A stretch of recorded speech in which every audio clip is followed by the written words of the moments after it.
जय श्री कृष्ण। कैसे हैं आप लोग? क्या हालचाल है भाई? बताते रहा करिए। मैं तो अपने सखा के साथ थोड़ा खेल रही थी। चलिए, एक और टॉपिक याद आ गया खेलते खेलते। क्या है ना, जब दो सखा बात करते हैं तो बहुत सारी चीज़ें समझ में आती हैं और बहुत सारी चीज़ों का आदान प्रदान होता है। अब अगर आपका सखा ही आपका गुरु हो तो बात और ज़्यादा मजबूत बन जाती है।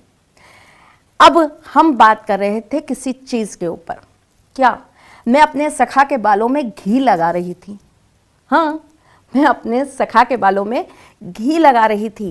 तो मैंने सोचा आज आपको घी के कुछ अचूक उपाय बता दूं। घर में बहुत आसानी से मिल जाता है घी, हर घर में ही होता है घी। तो चलो भाई, मैं आपको आज घी से लेकर कुछ अचूक उपाय बता देती हूं। आज हम जिस बारे में आपसे बात कर रहे हैं, आज हम जिस चीज पर आपसे चर्चा कर रहे हैं वो है घी। घी के वैसे तो बहुत ही अचूक और बहुत ही बहुमूल्य उपाय इस दुनिया में आपके घर में भी दादी नानी बताती रही होंगी, माँ ने भी बहुत सारे बताए होंगे। घी खाने के फायदे भी आपको पता होंगे। सेहत बढ़ाने का कार्य करता है, घी से मजबूती आती है, घी से शरीर के अंदर तरलता बनी रहती है, ड्राइनेस नहीं होती है, बॉडी हमेशा आपकी स्फूर्ति में रहती है। घी शरीर के अंदर तरलता तो देता ही है, लेकिन घी खाने से आपकी बॉडी में एक चमक बनी रहती है। घी के और भी बहुत सारे उपयोगी फायदे हैं, जैसे कि घी को अगर आप कपूर के साथ सिर में लगाते हैं तो आपका सिर कभी कच्चा नहीं रहता, कमज़ोर नहीं रहता। बहुत सारे लोगों को मैंने देखा है, थोड़ा सा भी हवा लग गई सिर में दर्द होने लगता है, थोड़ा भी घर से बाहर घुमाए सिर में दर्द होने लगता है, थोड़ी पहाड़ी पे चढ़ गए तो सिर चकराने लगता है। अगर आपका सिर भी कच्चा है तो आप ये उपयोग करके देखिएगा, आपको बहुत ज़्यादा इसका प्रभाव मिलेगा। नाभि के ऊपर घी लगाकर सोने से कभी होठ खराब नहीं होते। होठ हमेशा आपके सही बने रहते हैं, ना कटते हैं ना रुखे रहते हैं, और हमेशा इनमें एक लालिमा बनी रहती है। नाभि के ऊपर घी लगाने से एक और फायदा होता है, इससे आपकी त्वचा के अंदर चमक हमेशा बनी रहती है। पुष्य नक्षत्र के दिन अगर नाभि के ऊपर घी की धार दी जाए तो ऐसा कहा जाता है कि इससे बुद्धि का विकास होता है। बच्चों के लिए ये क्रिया बहुत विशेष रूप से की जाती है। जिनको भी आती हो उनसे आप ये एक बार ज़रूर अपने बच्चों के लिए क्रिया ज़रूर करवाइएगा। चलिए भाई, ये तो घी के बहुत अचूक उपाय थे जो मैंने आपको आयुर्वेद और आपकी ब्यूटी के हिसाब से बताए। लेकिन अब मैं आपको घी के कुछ ऐसे अचूक उपाय बताऊंगी जो आपके जीवन की समस्याओं का अंत कर देगा।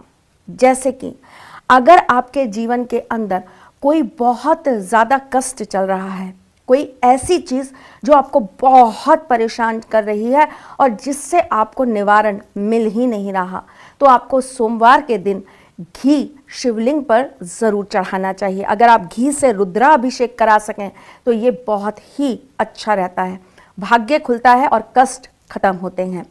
अगर आप अपने घर के मंदिर में मंगलवार के दिन एक दीपक, घी के दीपक, और घी किसका होगा? गाय का। गाय के दीपक के अंदर अगर आप 2 लौंग डालकर हनुमान चालीसा का पाठ करते हैं तो आपकी बुद्धि का विकास होता है, बल बढ़ता है, तेज बढ़ता है, और साथ ही साथ में आपके जीवन के अंदर प्रगति आती है। प्रेम बढ़ाना है जीवन में, प्रेम की कमी हो गई है तो अपने आराध्य को, अपने ईष्ट को, जो भी आपके आराध्य हैं, मेरे तो यही हैं, आपके जो भी आराध्य हैं उनकी पीठ पर घी से मालिश जरूर करिए। कुछ लोग घर में लड्डू गोपाल रखते हैं, भाई आप अपने लड्डू गोपाल की मालिश घी से करिए तो देखिएगा आपके जीवन में प्रेम जरूर आएगा। मैं बार बार आपसे कहती हूँ, बार बार समझाती हूँ, कलयुग हो, सतयुग हो, त्रेता युग हो, युग कोई भी हो, धरा कोई भी हो, हम कहीं भी रहते हों, उससे कोई फर्क नहीं पड़ता। जब बात प्रेम की आती है, जब बात प्यार की आती है, जब जिक्र इश्क का होता है, जब हवाएं मोहब्बत की चलती हैं, तो नाम सिर्फ और सिर्फ कृष्ण का आता है। आप यकीन मानिए, जिंदगी में प्यार का रस चाहिए, प्रेम का रस चाहिए, चखना है, प्रेम का रस ही रखना है, तो मेरी बात को गले उतार लीजिए। कृष्ण की हर एक तरह से सेवा और उपाय करिए, आपके जीवन से प्रेम कभी नहीं जाएगा।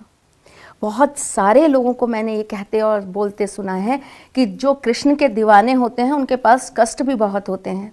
नहीं, जो कृष्ण के दीवाने होते हैं ना, उनके पास कोई कष्ट होते ही नहीं हैं, क्योंकि उनके सारे कष्ट हरने के लिए स्वयं पालनहार और हमारे तारनहार बैठे होते हैं। अगर आप ये काम कर लेते हैं कि आप अपने आराध्य की पीठ पर घी का लेप करते हैं और उसके बाद उन्हें पंचामृत स्नान कराते हैं, तो यकीन मानिए आपके जीवन में प्रेम ज़रूर आता है।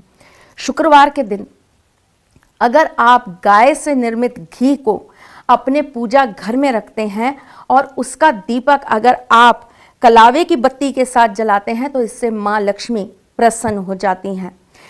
घी के अंदर थोड़ा सा कपूर मिलाकर अगर आप उसका दीपक जलाते हैं, तो आपके घर में सुख आता है, समृद्धि आती है।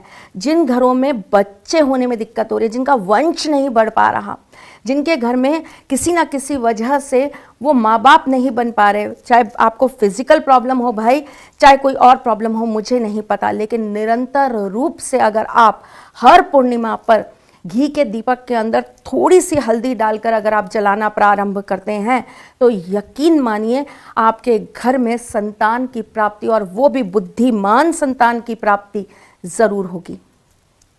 बहुत छोटे छोटे से उपाय हैं, करेंगे तो जीवन में सफलता ज़रूर मिलेगी। एक चीज़ जिसके लिए मैं टोक भी रही हूँ, समझा भी रही हूँ और परामर्श भी दे रही हूँ। हम एक बहुत बड़ी गलती करते हैं। हम क्या करते हैं, जो रसोई में घी रखा होता है ना, उसी में से चम्मच निकालते हैं, उसी में से दिया बनाते हैं और मंदिर में घी का दीपक लगा देते हैं। ये गलती बिल्कुल भी आप ना करें। अगर आप ये गलती करते हैं तो आज इसी वक्त इसी क्षण से ये गलती करना बंद कर दीजिए। आपको अपने घर में रसोई का घी और मंदिर का घी पृथक पृथक रखना है, और आपको मंदिर के घी को हर किसी को हाथ नहीं लगाने देना है, और स्वयं भी शुद्धिकरण के साथ ही उस डिब्बे को हाथ लगाना है। घी अति प्रिय है हमारे इष्ट को। अगर हम घी से बनी हुई कोई भी मिठाई उन्हें चढ़ाते हैं तो उसका हमको बहुत जल्दी फल प्राप्त होता है। अगर घी के अंदर मिश्री मिलाकर आप मेरे आराध्य को चढ़ाते हैं, तो ये बहुत ही जल्दी आपसे प्रसन्न हो जाते हैं। वैसे तो ये बहुत छोटी छोटी चीज़ों पे प्रसन्न हो जाते हैं भाई, लेकिन अगर आप ये कार्य करते हैं तो इससे ये बहुत जल्दी प्रसन्न हो जाते हैं। माँ राधा और कृष्ण को अगर आप प्रसन्न करना चाहते हैं, जीवन में यश मान कीर्ति, आप अपना उज्जवल भविष्य चाहते हैं, आप अपने घर के परिवार के हर सदस्य को खुश देखना चाहते हैं, अगर मैं ओवरऑल कहूँ तो आप अपने घर में बरकत चाहते हैं, हमेशा सुख समृद्धि चाहते हैं, तो आपको एकादशी पर ध्यान रखिएगा, तुलसी को पहले ही तोड़ के रखिएगा। एकादशी पर तुलसी तोड़ी नहीं जाती है, इस बात का विशेष ध्यान रखिएगा। एकादशी पर अगर आप तुलसी को घी के अंदर डुबो के उसके ऊपर अगर आप लेप लगा के चंदन का ठाकुर जी के चरणों में लगा देते हैं, तो इससे आपके जीवन के अंदर हमेशा सुख समृद्धि और शांति बनी रहती है। आपके घर के अंदर ईश का निवास सदा सर्वदा बना रहता है। चलिए भाई, चलती हूँ, फिर आऊंगी कुछ नया, कुछ अलग, कुछ अद्भुत लेकर। तब तक के लिए मुस्कुराते रहिएगा, रिश्तों में मजबूती बना के रखिएगा, प्यार देते रहिएगा, प्यार लेते रहिएगा, ख्याल रखिएगा अपना और उनका जिनसे आप प्यार करते हैं। यह आपका परिवार है, ये आपका चैनल है। अच्छा लगता है तो इसे लाइक, सब्सक्राइब और शेयर करना बिल्कुल भी मत भूलिए। चलिए भाई, आज के लिए बस इतना ही। हम फिर आएंगे कुछ नया लेकर, तब तक के लिए जय श्री कृष्ण।